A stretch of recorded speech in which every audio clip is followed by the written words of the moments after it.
আমি রাসেল আহমেদ, আপনাদের স্বাগত জানাচ্ছি যমুনা টেলিভিশনের নিয়মিত আয়োজন 24 ঘন্টায়, প্রেজেন্টেড বাই আকিজ সানশাইন। সমসাময়িক রাজনীতির বিষয়গুলো নিয়ে আমরা আলোচনা করি। আজকেও সে আলোচনা করতে চাই এবং এজন্য স্টুডিওতে 3 জন অতিথি আমাদের সাথে উপস্থিত হয়েছেন। তাদের সাথে শুরুতেই পরিচিত হয়ে নিচ্ছি। ডান দিক থেকে শুরু করছি। জনাব আবু নাসের মোহাম্মদ রহমাতুল্লাহ, জাতীয় নির্বাহী কমিটির সদস্য, বিএনপি, আপনাকে আলোচনায় স্বাগত। রয়েছেন অধ্যাপক আশরাফ আলী আকন, প্রেসিডিয়াম সদস্য, ইসলামী আন্দোলন বাংলাদেশ, আপনাকে আলোচনায় স্বাগত। এবং রয়েছেন জনাব মাহবুব আলম, যুগ্ম মুখ্য সমন্বয়ক ও সহ শিক্ষা সম্পাদক, এনসিপি, আপনাকেও আলোচনায় স্বাগত।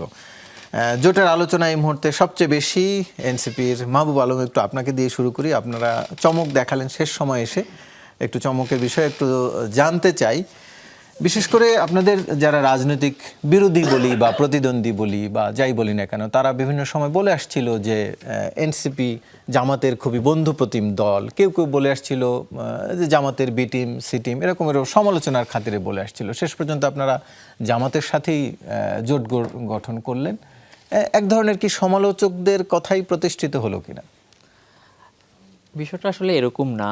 এখানে যেটা হয়েছে, আমাদের দলের প্রধান নাহিদ ইসলাম সেই 5ই আগস্টের পর থেকেই বারবার বলে আসছেন যে বিচার, সংস্কার এবং নির্বাচনের প্রশ্নে, বিশেষ করে বিচার এবং সংস্কারের প্রশ্নে সবাইকে ঐক্যবদ্ধ হওয়ার আহ্বান জানিয়েছেন। সেই জায়গা থেকে যেই সব দলগুলো বিচার এবং সংস্কারের পক্ষে আপোষহীন, ইভেন আপনি যদি ঐক্যমত কমিশনের মিটিংগুলো একটু খেয়াল করেন, সেখানে আপনি দেখতে পাবেন যে কারা আসলে সংস্কারের পক্ষে অবস্থান নিয়েছে আর কারা নোট অফ ডিসেন্ট দিয়ে মৌলিক সংস্কারগুলোতে বাধাগ্রস্ত করেছে। এভাবে দেখা গেছে যে রাজপথ কিংবা আলোচনার টেবিল থেকেই এই যে সবার মধ্যে এক ধরনের একটা সমঝোতা সৃষ্টি হয়েছে। এবং নাহিদ ইসলামের যে আহ্বান, এই আহ্বানে বিএনপি সাড়া দেয়নি। সে জায়গায় জামাত ইসলাম বা এই যে এখন যে জোটের যে দলগুলো, তারা সাড়া দিয়েছে। তারা বিচার এবং সংস্কারের বিষয়ে তারা কোন আহ্বান? আসনের আহ্বান নাকি বিচার সংস্কার? বিচার এবং সংস্কারের যে আহ্বান, সেই আহ্বানে এই জোটের এই দলগুলো সাড়া দিয়েছে এবং তারা মনে করে আগামীর বাংলাদেশে এই বিচার এবং সংস্কারটা লাগবে এবং এই বিষয়ে আমরা ঐক্যমত হয়েছি এবং আমরা সেই আলোকে আসলে এই জোটটা গঠন করেছি। কিন্তু তার মানে কি এই বার্তা দেয় যে আপনি বলতে চাইছেন যে বিএনপি বিচার সংস্কার চায় না? আমরা তো দেখেছি ঐক্যমত্য কমিশনের আপনি যে নোট অফ ডিসেন্টের কথা বললেন, সেখানে জামাতেরও অনেক নোট অফ ডিসেন্ট আছে। বিরোধী দলের প্রধান কে হবেন সেটি নিয়ে জামাতের নোট অফ ডিসেন্ট আছে, পিআরের প্রশ্নেও আছে। ফলে প্রত্যেক দলেরই আলাদা আলাদা বিষয়ে নোট অফ ডিসেন্ট আছে। কোনো কোনো বিষয়ে বিএনপির বেশি, কোনো কোনো জায়গায় জামাতের বেশি। তাহলে শুধু বিএনপিকেই কেন আপনার কথায় মনে হচ্ছে যে তারা বিচার সংস্কারের পক্ষে না? এখানে বিষয়টা হচ্ছে যে মৌলিক সংস্কার আসলে কোনটা। যেমন আপনার যে মৌলিক সংস্কারগুলো আছে, সেই সংস্কারগুলোর জায়গায় আমরা দেখছি যে বিএনপির নোট অফ ডিসেন্ট দেওয়া, কিন্তু অন্য যে ছোট ছোট সংস্কারগুলো, সে এনসিপিও তো কিছু কিছু জায়গায় নোট অফ ডিসেন্ট দিছে, সেটা নিয়ে তো সমস্যা নেই। কিন্তু আসলে মৌলিক সংস্কারের বিষয়ে বিএনপির অবস্থানটা কি, সেটাই হচ্ছে এখানে মুখ্য বিষয়। মৌলিক সংস্কার বলতে আসলে যেমন আমি বলি, একটা উদাহরণ দেই।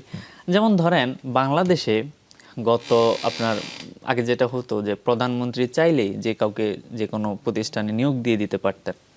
আমরা বলছি এই সিস্টেমে আসলে বাংলাদেশ চলতে পারে না। বাংলাদেশে একটা সিস্টেমের মধ্য দিয়ে আপনি যে বিশেষ করে যে সাংবিধানিক যে প্রতিষ্ঠানগুলো আছে কিংবা তত্ত্বাবধায়ক সরকার ব্যবস্থাটা কিভাবে আসলে গঠিত হবে, এতদিন কিভাবে হয়ে আসছে, আমরা বলছি যে তত্ত্বাবধায়ক সরকার ব্যবস্থাটা আপনি একটা কমিশন করে গঠন করতে হবে যাতে সে নিরপেক্ষ হয় এবং সুন্দর একটা নির্বাচনের আয়োজন করতে পারে।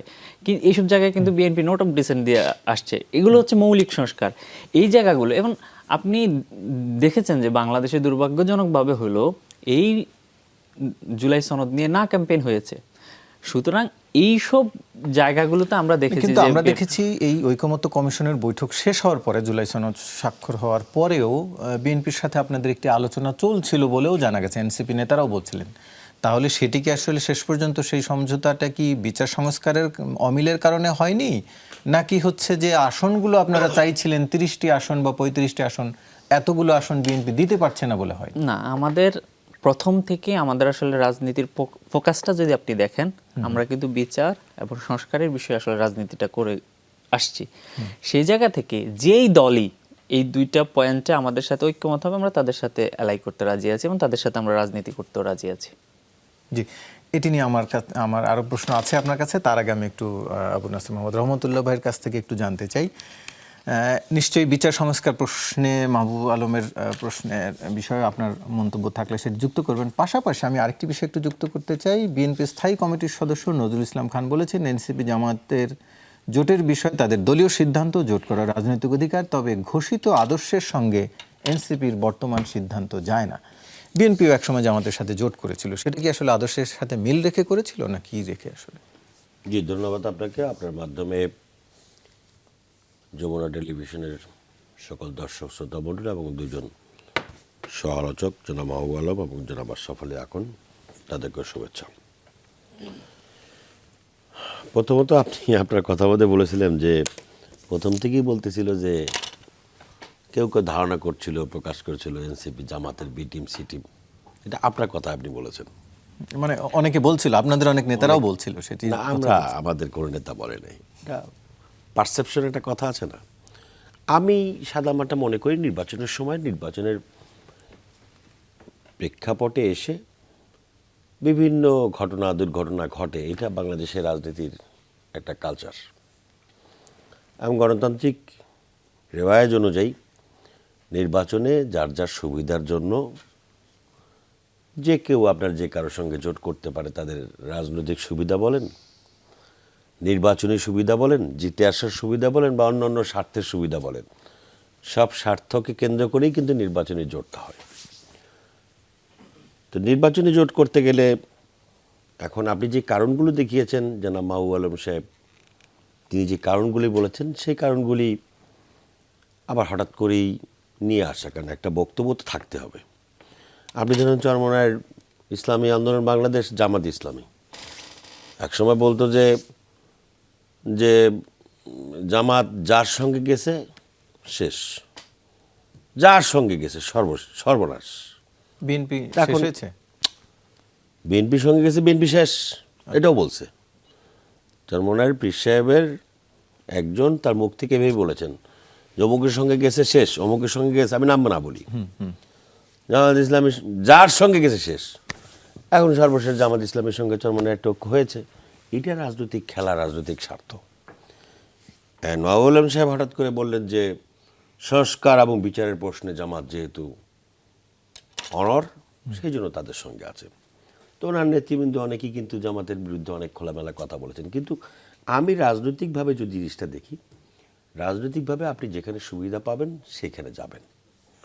আপনি খোঁচায় জিজ্ঞেস করার চেষ্টা করেছেন 30টা 35টা আসন, গণমাধ্যমের খবরে, গণমাধ্যমের খবর। তা আমি সেদিকে যেতে চাই না। আমি তাদের যেখানে রাজনৈতিক সুবিধা হয়, এটা গণতান্ত্রিক অধিকার, রাজনৈতিক জোট গঠন করা, কে কোন দিকে যাবে সেটা তাদের ব্যাপার, এখানে আমার কোনো বিষয় না। কিন্তু প্রশ্নটা হচ্ছে উনি যে বিষয়গুলি বলেছেন যে মৌলিক সংস্কার, মৌলিক সংস্কারের সঙ্গে উনি বুঝাতে চেয়েছেন যে বিএনপি মৌলিক সংস্কারের সঙ্গে একমত ছিল না। এটা এক ধরনের অপপ্রচার, মিথ্যাচার নাই বলি। কারণ মৌলিক সংস্কারটা কি? মৌলিক সংস্কার হলো আমাকে সব কিছু আপনি আমার মতো করে দেবেন, তাহলে মৌলিক সংস্কার। নোট অফ ডিসেন্টের কথা আপনি বলেছেন যে জামাতও নোট অফ ডিসেন্ট দিয়েছে, তারা তো এখন পর্যন্ত জুলাই সনদে স্বাক্ষরই করে না। জুলাই সনদের অনুষ্ঠানে গিয়েছে এনসিপি, কিন্তু স্বাক্ষর করে নাই, তাই না? তার আমার নিজের মতো করে হইলে এটা ঠিক আছে, আর আমার নিজের মতো করে যদি না হয় তাহলে আমি ওর মধ্যে নাই। এটি তো বাংলাদেশের রাজনীতির কালচার। এই কালচারটাই চেঞ্জ করার জন্য চেষ্টা চলছিল, কিন্তু আসলে দেখা গেছে যে সবাই তার নিজের স্বার্থের বাইরে দেশের স্বার্থটাকে আগে কেউ দেখতে চায় না। এইটা প্রমাণিত হয়েছে। এবং মৌলিক সংস্কারের প্রথম বাংলাদেশকে নতুন করে সাজানোর সংস্কার রূপরেখা, 31 দফা রূপরেখা আজ থেকে 5 বছর আগে বিএনপির পক্ষ থেকে, বিএনপির ভারপ্রাপ্ত চেয়ারম্যানের পক্ষ থেকে ঘোষণা করা হয়েছে। বাংলাদেশে সংস্কারের কথা অনেকেই মুখ দিয়ে বলেছে, কিন্তু কি কি সংস্কার করবেন, কোন আদলে সংস্কার করবেন। এবং আপনি দেখেছেন যে এই যে 9 মাসের যে আলোচনা, সেই আলোচনার মধ্যে প্রায় 80% বিএনপির যে সংস্কার প্রস্তাব, সে প্রায় 80% তার সঙ্গে মিল ছিল। Note of dissent, note of dissent একটা গণতান্ত্রিক প্রক্রিয়া, এটা তো রাজনৈতিক শিষ্টাচারের একটা অংশ। নোট অফ ডিসেন্ট তো নাজায়েজ কিছু না, হারাম কিছু না। তো নোট অফ ডিসেন্ট দিছে কী হয়েছে? আমার দ্বিমত থাকতেই পারে। জোর করে কাউকে একমত করা, ওটার নাম তো গণতন্ত্র না, ওটা তো আরেক ধরনের ফ্যাসিবাদ। তো নোট অফ ডিসেন্ট দিয়েছে। আমার কথা হলো, আমার রাজনৈতিক দৃষ্টিকোণটা আমার কাছে মনে হয়েছে যে আমার এই জোটটা ভালো লাগে, বা এই জোটে আমার সুবিধা বেশি, আমি এই জোটে গেলে ভালো। আপনি গিয়েছেন, এটা তো আমার কোনো বক্তব্য নেই, সেখানে যেতেই পারেন। তো এই ধরনের অপপ্রচার না করাই ভালো। দ্বিতীয়ত হচ্ছে এই আপনার একটা রাজনৈতিক দল, তার জন্ম 1 বছরও হইল না, সেই রাজনৈতিক দলের মূল সিদ্ধান্তের মধ্যে একটা সিদ্ধান্ত নিতে এসে অন্তত 30 জন কেন্দ্রীয় কমিটির, অন্যান্য কমিটি তো নাই,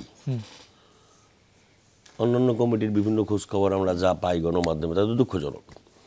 তো সেই কমিটির 30 জন ওই মিটিংয়েই দ্বিমত প্রকাশ করেছেন, এবং পদত্যাগের হিড়িক। সেটি নিয়ে তো আমি তার কাছে জানতে চাই। তাদের রাজনৈতিক ভবিষ্যৎ তারাই বুঝবে, এটা নিয়ে আমার কথা বলার কিছু নাই। কিন্তু কিন্তু আদর্শিক কোনো পার্থক্য দেখেন, যেটি নজরুল ইসলাম খান নির্বাচনী বলছেন? সমঝোতার সঙ্গে আমি রাজনৈতিক আদর্শটাকে অনেক বেশি মিল খুঁজতে চাই না। উনি সিনিয়র মানুষ, উনি বলেছেন ওনার কথা।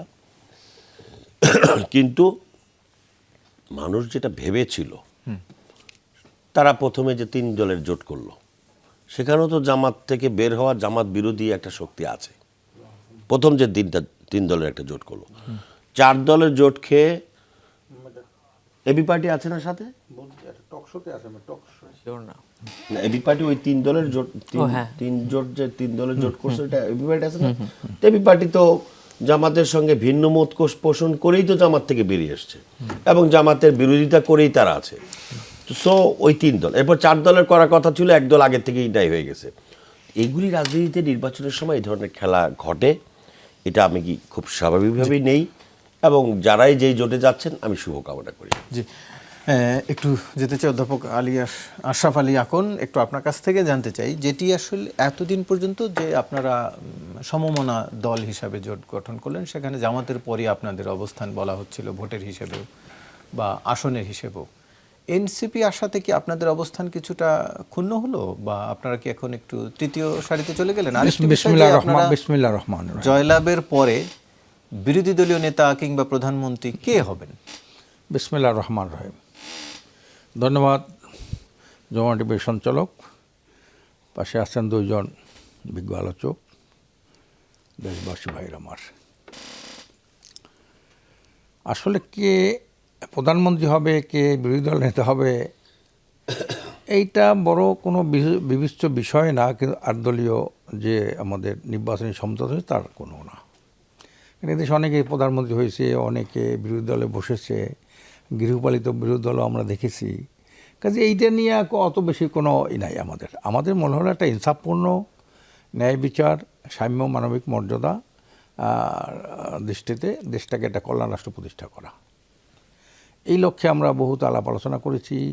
বিএনপির সাথেও আমরা তো করেছি। বিএনপির সাথে যখন আমাদের লিয়াজো ছিল, আমি লিয়াজো কমিটির আহ্বায়ক ছিলাম, তাদের সাথেও কথা বলেছি আমরা। অনেকেই তারা বলেছেন যে অনেকেই তো যারা দল আসে সবাই সিট চায়, আপনারা কী চায়?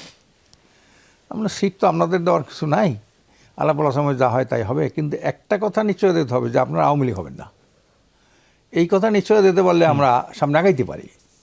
কিন্তু তার পরবর্তী পর্যায়ে যা দেখলাম, বিভিন্ন জায়গায় যে হইল, নিজে মারা যায়, লোকজন করে, প্রার্থী মনোনয়ন দিল জনাব তারেক জিয়া সাহেব, সেখানে গুলি করে তার উপরে, তার বডিগার্ডকে গুলি করে মেরে ফেলায়, নানান ঝামেলাটা। তো তার বললাম যে এইগুলা কী করেন আপনারা এইগুলা।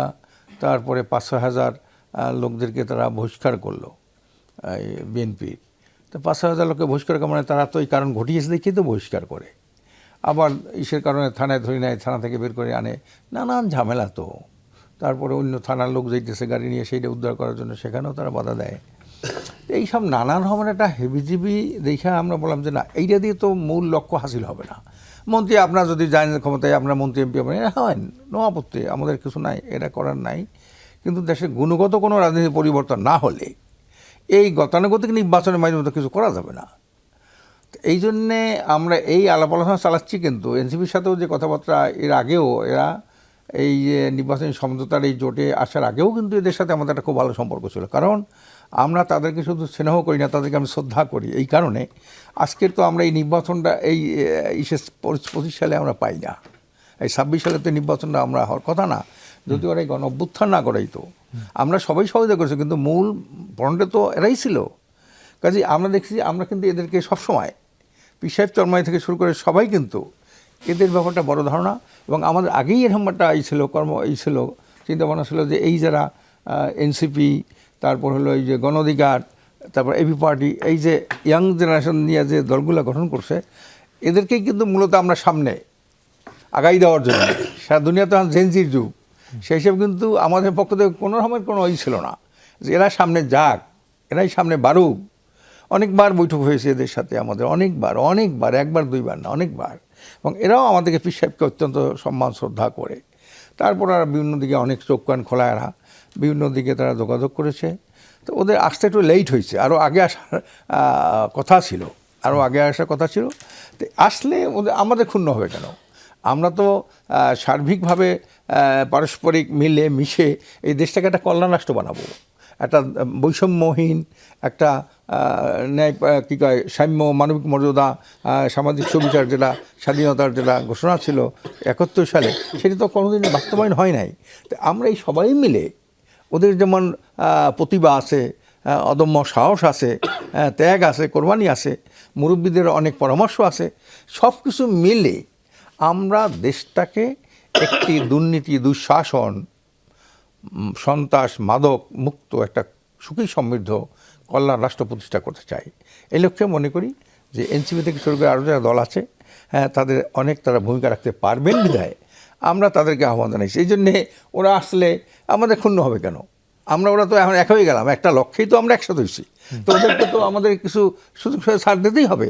যেহেতু লেট হয়ে গেলে হয়তো আরও আগে আসলে আরও বেশি আমরা দিতে পারতাম, এখন তো অনেক পরে আসে। তো তারপরে আমরা সর্বাত্মক চেষ্টা করব, জামাত থেকে শুরু করে ইসলাম আন্দোলনের নেতৃবৃন্দ আরও যারা আছে, ওদের ব্যাপারে সর্বাত্মক ছাড় দেওয়ার পক্ষে। এতে আমাদের কোনো কী বলে অধিকার কোনো ক্ষুণ্ণ হওয়ার কিছু নাই। এটা হলো আমাদের চিন্তাভাবনা। তো এই জন্যে ওরা যে আসছে ওদেরকে ওয়েলকাম জানাই, স্বাগত জানাই। ওরা সামনের বাংলাদেশে হাল ধরুক। কতটি আসন আপনারা এনসিপির জন্য ছাড়ছেন, বা আপনারা কতটি? এটা আলাপ আলোচনা চলছে, এটা এখনও চূড়ান্ত কিছু হয় নাই। আমরা ফাইনাল চূড়ান্ত হবে কত 18 তারিখ, 19 তারিখ, এটা 18 তারিখের মধ্যে আমরা এটা শেষ করব। এখনও কিন্তু জোট আছে, জোট থাকবে, আলাপ আলোচনা চলছে, কোনো দ্বন্দ্ব ফাসাদ কিছু নাই, কোনো এখান থেকে কেউ চলিয়ে দেবে কিছু এমনটা নাই। এটা আল্লাহ রহমতে আজকে সাংবাদিক সম্মেলনে জামাতের আমির সাহেব ছিলেন, সেখানে আমি ছিলাম। এখানে কিন্তু পরিষ্কার বলছে এটা যে এখানে কোনোই নাই, এবং এখানে সিট দেওয়ার মতো এরকম তো জোট না, এটা একটা নির্বাচনী সমঝোতা। কে হতে পারবে, এক নম্বর আমাদের মূলনীতি হলো কে জোটের প্রার্থী কি একজন হবে একটা নির্বাচনী আসনে, নাকি একজন হবে? হ্যাঁ, একজন হবে। সেই জন্য কে হতে পারবে, জিততে পারবে কে, এইটা কিন্তু এক নম্বরে আমাদের আমরা নিছি যে এটা আপনার চিন্তা ভাবনা করে আমরা প্রার্থী দেবো। কে ওই দলের নেতাকে, এই দলের নেতাকে, কেন্দ্রীয় নেতাকে এইটা আমরা দেখবো না, যে হতে পারবে তাকেই আমরা ওখানে প্রার্থী করব, সম্মিলিতভাবে যে জয়লাভ করতে হবে তাকেই আমরা দেব। এই চিন্তা করে আমরা কিন্তু এই নির্বাচনী সমঝোতামূলক আসলে তো কর্নেল অলি আহমদ সাহেব ছিলেন, উনি তো জয়েন করছেন। জি জি। কাজে আল্লাহ ওসীম রহমত মেহেরবানিতে আমরা মনে করি তারুণ্যের যে অহংকার, তারুণ্যের অহংকার না, দেশের অহংকার, গর্ব। কাজেই ওদের আশাটা আমরা ইতিবাচক হিসেবে সর্বাত্মক করে না, আমরা ইতিবাচক হিসেবে দেখছেন। একটু আবু নাসের মোহাম্মদ রহমতুল্লাহ, একটু আপনার কাছ থেকে জানতে চাই, যেটি বিরতির আগে বলছিলেন আশরাফ আলী আকুন, এলডিপিও এই নতুন জোটে এসছে, যারা আপনাদের সাথে দীর্ঘদিন রাজনীতির বন্ধু ছিল, এমনকি আপনাদের দলের অংশ ছিল, সেই এলডিপিকে আপনারা রাখতে পারলেন না। এটা কি আপনাদের মানে ব্যর্থতা বলবো, না কি আসলে কেন রাখতে পারলেন না? শোনেন, রাখতে পারলাম না মানে কি, ওই যে বললাম আদর্শের কথা আর ধর্মের কথা আর দর্শনের কথা, এগুলি হলো মুখের কথা। এখন তো আপনার ধরেন আমার দরকার হলো নিজেকে শক্তিশালী হওয়া, এমপি হওয়া, পার্লামেন্টে হওয়া, এটা হচ্ছে মূল বিষয়। এলডিপির মানুষ হলো দুইজন, কর্নেল অলি আহমদ বীর বিক্রম আর রেদওয়ান আহমেদ। একজন চলে রেদওয়ান আহমেদ বিএনপিতে জয়েন করছে, ধানের শীষ নির্বাচন করবে, তার নির্বাচনী এলাকা ওইটা। আর কর্নেল অলি আহমদ সাহেব বলছেন যে আমি নির্বাচন করবো না আর কোনোদিন, ঘোষণা দিয়ে বলছেন। আর এই কর্নেল অলি আহমেদ আপনার এই ধরেন কত 1 আগস্ট 2024 শেখ হাসিনা জামাতকে নিষিদ্ধ করলে তিনি প্রস্তাব দিয়েছিলেন সবাই তার এলডিপিতে যোগ দেওয়ার জন্য।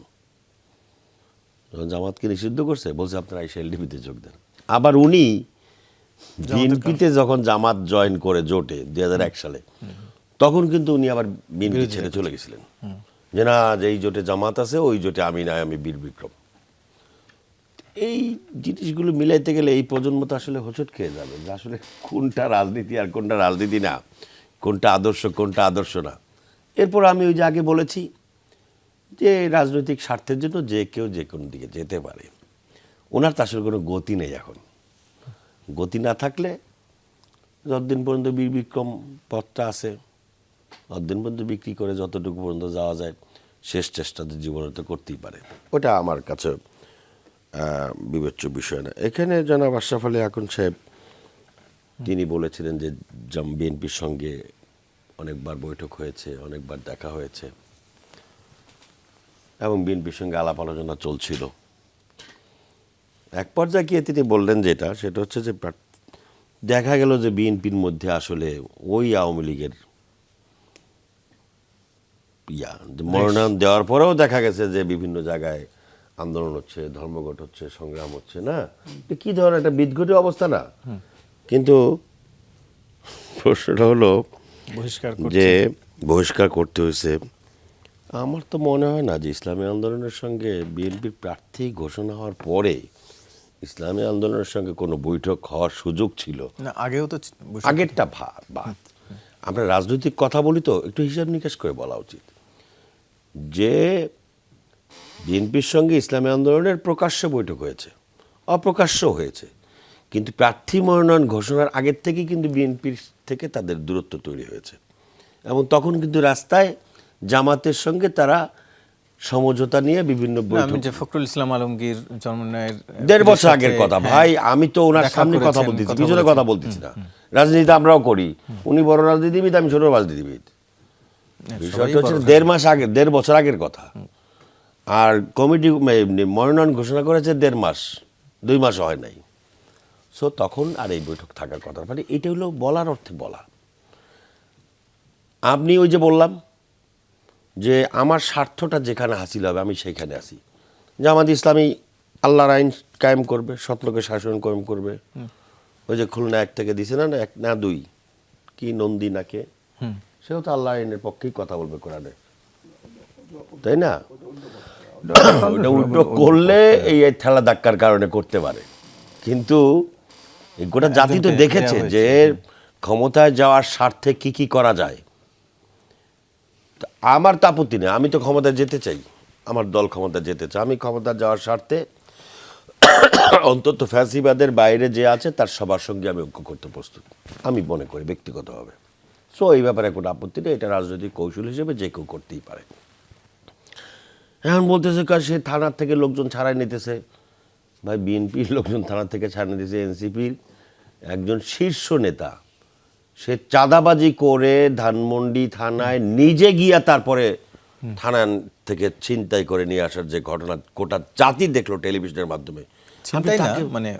ছিনতাই তো ভাই, এবং তার পদ স্থগিত হয়ে গেল মনে হয়। তো সেই লোক সেই দলকে আপনি বলতেছেন যে জাতির গৌরব, জাতির অর্জন। জাতির গৌরব, জাতির অর্জন এই মুক্তিযুদ্ধের ট্যাবলেট বড়ি বিক্রি করে তো অনেকেই করছে। জুলাই চেতনার যে কথা, যে ট্যাবলেট বিক্রি চলতেছে, এই জুলাই চেতনা তো কারো একক সম্পত্তি না। তারা সামনে ছিল, কারা কারা সামনে ছিল? যারা সামনে ছিল তাদের এক গ্রুপ যে রাত্রে আইনমন্ত্রীর বাসার সামনে গিয়ে বের হয়ে বলল যে এই সমস্ত সন্ত্রাস নৈরাজ্যের সঙ্গে আমাদের কোনো সম্পর্ক নাই। এক গ্রুপ বলল এটা তোতা পাখির মতো আনিসুল্লাহকে বাসা থেকে বের হয়ে। আরেক গ্রুপ ডিবি অফিসের ওখানে গিয়ে খাওয়া দাওয়া করে তারপরে সেখান থেকে তোতা পাখির মতো দেখে দেখে বলল যে এই আন্দোলন আমাদের প্রত্যাহার করলো, এর সঙ্গে আমাদের কোনো সম্পর্ক নাই। তাহলে ব্র্যাক ইউনিভার্সিটির সামনে থেকে নতুন বাজারের রাস্তায় যে এই যে মুহুর্মুহু গুলি আর সন্ত্রাসের মুখে হাজার হাজার ছাত্র জনতা রাস্তা নামলো, সেখানে সমন্বয় কে ছিল? এই আল্লাহ করিম মসজিদের সামনে, উত্তরার সামনে যে হাজার হাজার মানুষ শহীদ হয়ে গেল, কে সমন্বয়ক ছিল? সো এই সমস্ত কে সামনে ছিল পিছনে ছিল, এই দেশের সকল মানুষ, ছাত্র জনতা সকলে মিলে একসাথে আন্দোলন সফল করেছে। একক জুলাই চেতনা বিক্রি করার এই ট্যাবলেট বিক্রি বন্ধ করতে হবে, তাহলে মুক্তিযুদ্ধের চেতনার ট্যাবলেট বিক্রি করে যাদের ফ্যাসিবাদীদের যা অবস্থা হয়েছে তাই হবে।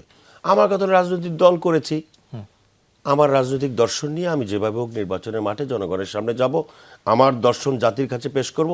জাতি যদি আমার দর্শন, আমার নির্বাচনী ম্যানিফেস্টো দেখে আমাকে নির্বাচিত করে ভোট দেয়, আমি জাতির কাছে কৃতজ্ঞ, আমার মতো করে দল করব, রাজনীতি করব, সরকার গঠন করব, না দিলে নাই। জি, অধ্যাপক আশরাফ আলী, এখন একটু আপনার কাছ থেকে জানতে চাই, ইসলামপন্থীদের আপনারা সব ইসলামপন্থী ভোট এক বাক্সে আনতে চান, এরকমের একটি প্রচারণা আপনাদের ছিল? বা ইসলামপন্থীর সাথে একটা শব্দ, এটা হলো দেশপ্রেমিক শক্তি। দেশপ্রেমিক তো সবাই আসলে দাবি করে, যেমন কেউ তার দেশপ্রেমিক, বলে যেমন না, জাকপা শফিউল আলম প্রধানের যে দলটা জাকপা, তারা তো ইসলাম ব্যবহার করে নাই মাথায়। তারপরে এবি পার্টি, তারপরে এনসিপি, এটি তো এখন নতুন করে, কিন্তু আমি এটাই জানতে আমাদের চাচ্ছিলাম শব্দ যে দুইটাই, আপনারা আমাদের শব্দ এতদিন বলে দুইটাই। আসছিলেন ইসলামপন্থীদের ভোট আপনারা এক ইসলাম ও বাক্সে নিতে দেশপ্রেমিক, চান। এটা মনে রাখতে হবে। আমরা এদেরকে দেশপ্রেমিক তো কে না, বাংলাদেশে যারা রাজনীতি করে সবাই নিজেদের দেশপ্রেমিক দাবি কিন্তু করে। তারপরে আছে ইসলাম নাম ব্যবহার করে না, কিন্তু তারাও দেশের কল্যাণে কাজ করে। এটা দেখা গেছে তাদের মধ্যে। রহমতুল্লাহ ভাই একটা বললেন যে ওদের একজন নেতা চাঁদাবাজি করছে, দানের মধ্যে কিছু সিটা থাকতেই পারে। তাহলে বিএনপির দোষ কি? না না, এত বড় দলে কিছু এতগুলা কিছু অভিযোগ একজন। থাকতেই পারে। আর আমি কিছু হাজার 4-5 হাজার, প্রায় 5-6 হাজার লোক, যাই হোক, এইটা যার যার আপনার অবস্থা বিবেচনায় সেইটা বক্তব্য দেবেন, জনগণ যেটা গ্রহণ করে সেটি হবে আগামী নির্বাচনে। এই জন্যে আমরা একটা বাক্স, এইটা আমরা আমাদের অঙ্গীকার যে আমরা সব জায়গায় দেবো। যার কারণে আমরা দেখছি যে বিএনপির মধ্যে কত এইটা হয় ওইটা হয়, নানা রকমের পত্রিকায় সাংবাদিক সম্মান করে এটা করে, কিন্তু আমাদের মধ্যে এইটার মধ্যে কোনো বিরোধ নেই। 300 আসন আমরা দেবো একই সিস্টেমে। এটা কিন্তু আজকে তো বিশাল সাংবাদিক সম্মেলন, আজকে সাংবাদিক সম্মেলন বোধ হয় 500-600 সাংবাদিক হবে, প্রেস ক্লাবে, কিন্তু সেখানে কিন্তু এইটা নিয়ে কোনো বিরোধ বা বিপরীতমুখী কথা কেউ কিন্তু বলে নেই। এটা আমরাও এ ব্যাপারে আমরা আছি যে না, এই যে নির্বাচনী সমঝোতা হয়েছে এটা কখনোই যেন কোনো ক্ষতিগ্রস্তের মাধ্যমে না হয়, এ ব্যাপারে কিন্তু আমরা দৃঢ়প্রতিজ্ঞ। এটা দেখা যাবে 18 তারিখের পর্যন্ত। 18 তারিখ আল্লাহ রহমতে আশা করি এটা একটা ভালো সুন্দর শুরু হবে। আমরা পর্যন্ত আলাপ আলোচনা চালাচ্ছি আর কি। হ্যাঁ জি, আরেকটি বিষয় আমি একটু জানতে চাই যে হেফাজতে ইসলাম বাংলাদেশের সাথে এক ধরনের বিরোধ আপনাদের সাথে বা জামাতের সাথে ছিল, প্রকাশ্যে বিভিন্ন বক্তব্যও পাওয়া গেছে। তাদের সরাসরি রাজনীতিতে তারা অংশ মানে গ্রহণ করে না, কিন্তু তাদের একটি ভোট ব্যাংক আছে, এটি কোনো প্রভাব ফেলতে পারে ইসলামী আপনাদের যে লক্ষ্য? হেফাজত কিন্তু কোনো রাজনৈতিক দল না, আমাদের গণতন্ত্র আছে অরাজনৈতিক দল। এর মধ্যে আমি জানি না, এটা এর মধ্যে তো রাজনৈতিক দল যারা করে অধিকাংশ হেফাজতে বড় বড় নেতা, যেমন মামুল হক সাহেব, সে জয়েন্ট সেক্রেটারি হেফাজতের। আহমদ কাদের, সে সহসভাপতি হেফাজতের। সে কিন্তু একজন খেলাফত মজলিস, বাংলাদেশ খেলাফত মজলিস, ইসলামী ঐক্যজোটও আছে। তারপরে ওই যে জমিয়ত উলামা ইসলামও আছে। তো এখন ওনারা এইটা নিয়ে তো কোনো ইসের ব্যাপার না, ওনাদের কথা হলো অরাজনৈতিক। আমি মনে করি তাদের অরাজনৈতিক হিসেবে থাকা উচিত। হ্যাঁ, কোনো দলের পক্ষে এইভাবে প্রকাশ্যে কথা বলা তাদের ঠিক না, তাহলে তাদের যে গঠনতন্ত্র ঐতিহ্য এটা নষ্ট হবে। এই যে হাসিনাকে কওমি জননী উপাধি দিছে না, ওই যে তারা তো দলের পক্ষে বলে না, এখন তারা বলে যে ইসলামের নাম ব্যবহার করে কেউ যদি রাজনীতি করতে চায় সেটির বিপক্ষে তারা বলছে। এটা যে খালেদা জিয়াকে কওমি উপাধি দিল, তার সম্মান করি, এটা তো শেখ হাসিনা, এইটা তো আপনার ইসের ব্যাপার না, এটা তো হেফাজতের কাজ না। এই আবার আরেকজন বলছে আমি বেগম খালেদা জিয়ার বড় সন্তান, ওই যে মনির কাসেমি, এরা তো এইটা বলছে। তো কাজী আপনারা যখন দেখবেন যে আমার তো সময়ের তো লোক হয় না, লোক কম হয়েছে, এটা সম্মান করছিল, যখন আমার মাথার উপর ছবির উপরে বেগম খালেদা জিয়া এবং জনাব তারেক জিয়া সাহেবের ছবি থাকবে, তখন দেখবেন লোক হয়ে হয়ে যাবে। তো ওইটা করলে উনি আওয়ামী লীগ। হেফাজত ছিল ইসলামী হেফাজত, কিন্তু এটা কেউ কেউ এটাকে আওয়ামী হেফাজত, কেউ কেউ বিএনপি হেফাজত বানিয়েছে, কিন্তু এটা হওয়ার নাম ছিল ইসলামী হেফাজত। হ্যাঁ, ইসলামী হেফাজত। তাদেরকে ডাইরেক্ট এই দলের পক্ষে, কোনো দলের পক্ষেই কথা বলা ঠিক না, আমি যারা মনে করি। হ্যাঁ, এটা তারা অরাজনৈতিক বলছে, অরাজনৈতিক হিসাবে থাকা উচিত এবং সবাইকে বুদ্ধি পরামর্শ দেওয়া উচিত যে দলগুলো কোনো লাইনচ্যুত হচ্ছে কিনা, হ্যাঁ, কোনো ইসলামের ব্যত্যয় করছে কিনা, এই ব্যাপারে তাদের পরামর্শ দেওয়া দরকার ছিল।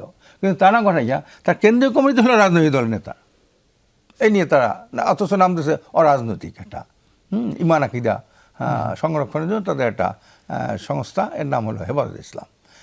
তো এই জন্যই হেফাজতের সাথে আমাদের সম্পর্ক খারাপ না, আমরাও কথা বলি, তাদের নেতৃবৃন্দের সাথে কথা বলি, হ্যাঁ, তাদের সাথে সুসম্পর্ক আমাদের আছে আল্লাহর মধ্যে। জি, মাহবুব আলম, একটু আপনার কাছ থেকে জানতে চাই, যেটি শুরুতে বলছিলাম যে নিয়ে আপনার কাছে আরও প্রশ্ন আছে। জামাতের সঙ্গে গেলে কঠিন মূল্য দিতে হবে এনসিপিকে, সামন্তে শারমিন বলেছেন। এছাড়া গতকাল আপনি এটি গণমাধ্যম সবার কাছে চলে এসছে, এরই মধ্যে গতকাল সন্ধ্যায় 30 জন নেতা এনসিপির আহ্বায়ক নাহিদ ইসলামকে সম্ভাব্য জোট নিয়ে নীতিগত আপত্তি জানিয়ে তারা চিঠি দিয়েছে এবং চিঠিতে অনেক কথা বলেছেন। মানে শেষ পর্যন্ত কি এমন হলো, মানে যা আপনাদের থেকে যারা এই যে বিরোধিতা করছেন তাদের কথা রেশ ধরেই যদি বলি, শেষ পর্যন্ত কি এমন হলো যে সংসদে চেয়ারের জন্য আপনারা আপনাদের নীতির থেকে একটু বিস্তৃত হলেন? না, দেখেন, গণ অভ্যুত্থানের পর আমরা সব পথের, সব মতের মানুষদেরকে নিয়ে এসে একটা পার্টি করেছি। এখন নানা জনের নানা মতামত থাকবে, আমরা সবাইকে সম্মান করতে চাই, কিন্তু আপনি যখন একটা পার্টি করতে আসবেন তখন অবশ্যই আপনাকে সমষ্টিক যে সিদ্ধান্তটা হবে সেটা মেনে নিতে হবে, সেই মেনে নেওয়ার মানসিকতাটা থাকতে হবে। আমাদের সেন্ট্রাল কমিটি হচ্ছে 214 সদস্য বিশিষ্ট, এর মধ্যে 30 জন তারা আপত্তি জানিয়েছেন। আবার আমরা সেই সেন্ট্রাল কমিটির গ্রুপে দেখেছি অনেকে আবার বলছে যে তাদেরকে নানা কিছু বুঝিয়ে এগুলো স্বাক্ষর টাক্ষর নেওয়া হয়েছে। আবার ওইখান থেকেও আপনি আবার দেখবেন যে জামাতের যেই আসন ঘোষণা সেখানে আবার 2-1 জনের নামও দেখতে পাবেন। তো বিষয়টা হচ্ছে যে বাংলাদেশে আসলে এই নির্বাচন আসলে যেসব পার্টিগুলো রাইজিং বা তারুণ্য নির্ভর, এদেরকে নিয়ে আসলে নানা ধরনের ষড়যন্ত্র হয়। বিশেষ করে যারা আসলে বাংলাদেশে আসলে পলিটিক্সটা নিয়ন্ত্রণ করে, যে বড় দলগুলো, তারা চায় না যে এরকম একটা পার্টি হোক, তাদের জন্য থ্রেট হোক। সেই জায়গা থেকে তারা নানা ধরনের ষড়যন্ত্র করে। আপনি চিন্তা করেন, একটা সামষ্টিক সিদ্ধান্তে আমরা মনে হয়েছে বাংলাদেশে আগামীর সুন্দর বাংলাদেশ বিনির্মাণের স্বার্থে এবং বিচার এবং সংস্কার সুন্দরভাবে বাস্তবায়নের স্বার্থে সন্ত্রাস, চাঁদাবাজ এবং দুর্নীতির বিরুদ্ধে এক বাক্সে ভোট হওয়া উচিত। এই জায়গা থেকে আমরা সিদ্ধান্ত নিলাম, অধিকাংশ 184 জন কিন্তু চুপ, সবাই মিলে সিদ্ধান্ত নিলাম যে আমাদের এই যে এজেন্ডাগুলো বাস্তবায়নের জন্য আমাদের জোট করা উচিত। কিন্তু তার মধ্য থেকে কিছু মানুষ, আমাদের সম্মানিত সদস্যরা, আমরা তাদেরকে সম্মান করি, তাদের যে মতামত আমরা সেই মতামতকে সম্মান জানাই এবং এটি একটা গণতান্ত্রিক দলে থাকতেই পারে। আপনাদের যে মধ্যপন্থী অবস্থান, আপনারা যেটি দলের আহ্বায়ক নাহিদ ইসলাম বারবার বলে আসছিল এনসিপির মূল লক্ষ্য হবে মধ্যপন্থা রাজনীতির চর্চা করা, সেই জায়গা থেকে কি আপনারা তাদের কথা অনুযায়ী তো সেইটি বলা হচ্ছে, মানে এক ধরনের ইঙ্গিত দেয় না? এটা তো কোনো আদর্শিক জোট হয়নি আসলে, এটা তো জোট হয়েছে নির্বাচনী জোট। কিন্তু এই নির্বাচনী জোটের কিছু লক্ষ্য আছে। সেই লক্ষ্যগুলো কি? আমরা বিচারটা পরিপূর্ণ করতে চাই, আমরা সংস্কারটা পরিপূর্ণ করতে চাই, আমরা সন্ত্রাস, চাঁদাবাজ এবং দুর্নীতির বিরুদ্ধে একটা সুন্দর বাংলাদেশ গড়তে চাই। মানে আমাদের কিছু লক্ষ্য আছে, কিন্তু আদর্শ আমরা যে সেন্ট্রিস্ট পলিটিক্সটা করতে চাই সেই আদর্শেই আমরা আছি।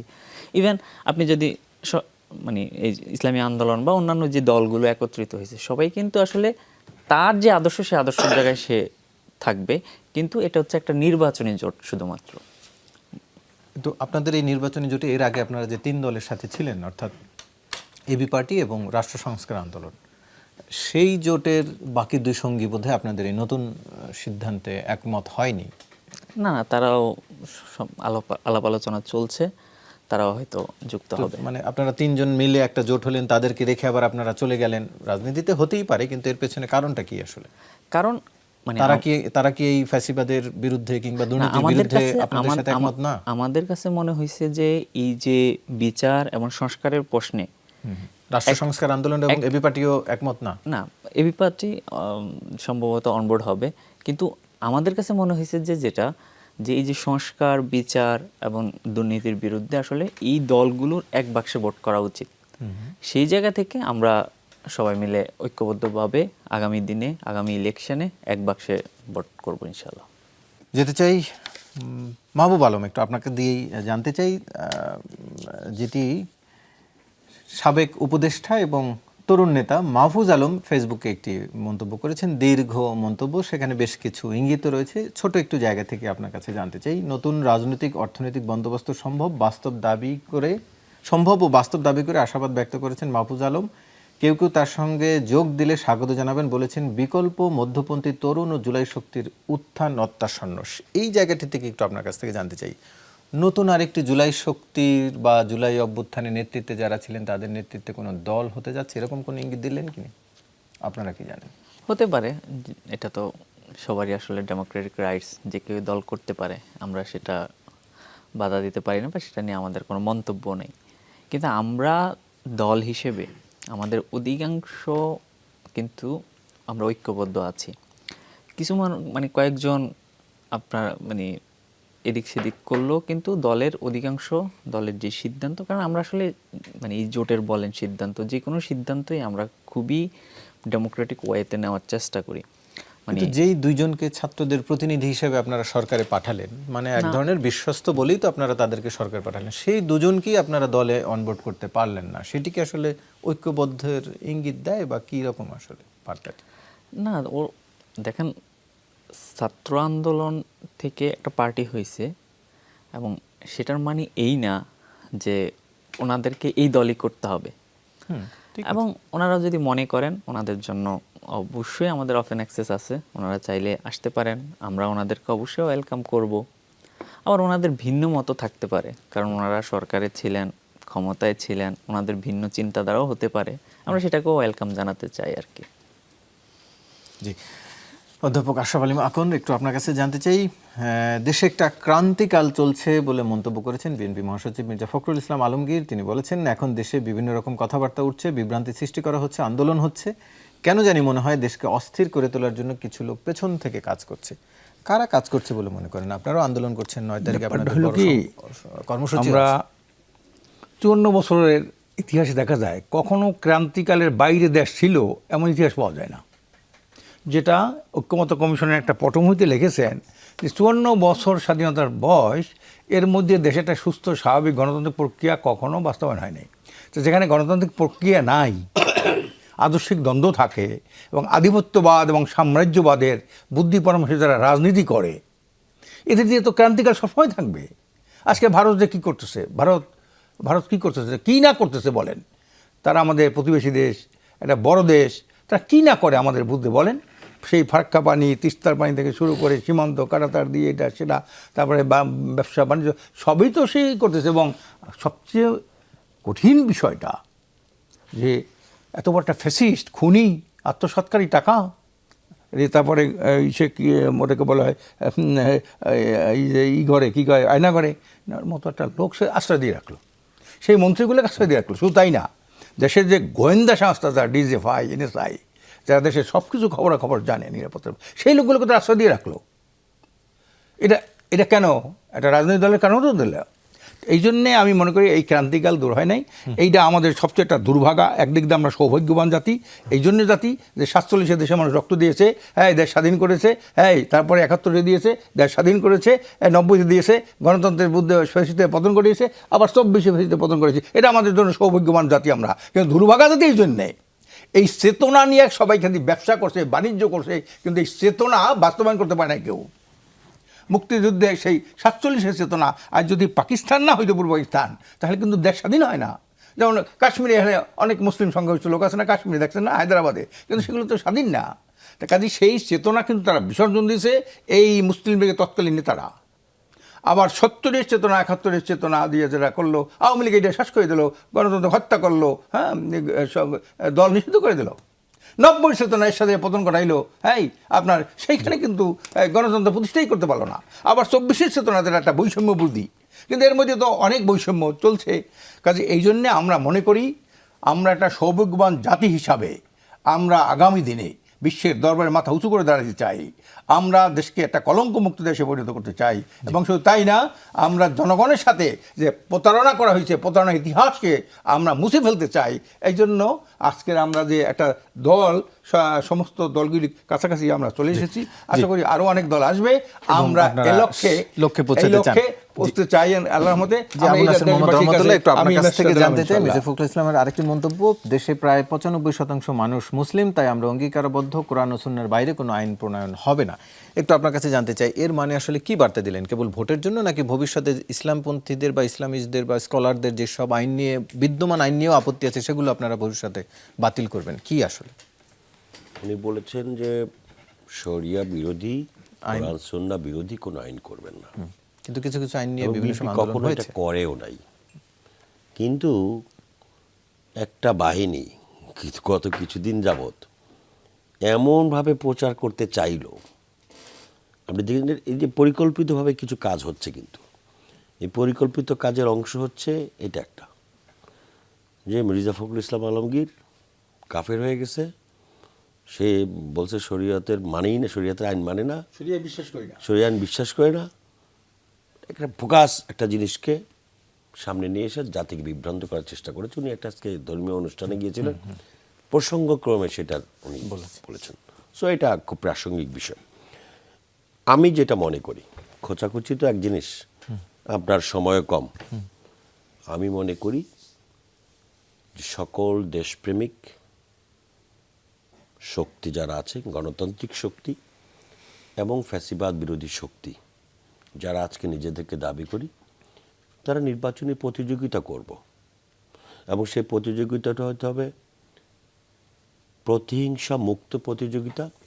সেই প্রতিযোগিতার মধ্য দিয়ে দেশকে একটি সুষ্ঠু গ্রহণযোগ্য নির্বাচনের মধ্য দিয়ে দেশকে একটি নির্বাচিত সরকারের মধ্যে যদি আমরা নিয়ে যেতে পারি, এবং সেখানে যদি যে কোনো মূল্যে ফ্যাসিবাদ বিরোধী এই শক্তিকে এক থাকতে হবে, দেশের স্বাধীনতা, সার্বভৌমত্ব, ধর্মীয় মূল্যবোধ এবং আমাদের জাতীয়তাবাদী দর্শন এবং দেশের বাংলাদেশের জাতীয় দেশের স্বাধীনতা, সার্বভৌমত্ব, প্রতিষ্ঠিত। দেশের স্বার্থ আমাদের সকলকে এক থাকতে থাকতে হবে। হবে। আপনাদের তিনজনকে আলোচনায় অংশ নেওয়ার জন্য ধন্যবাদ জানাচ্ছি। দর্শক, এই ছিল আজকের 24 ঘন্টার আয়োজন। সাথে থাকার জন্য ধন্যবাদ সবাইকে।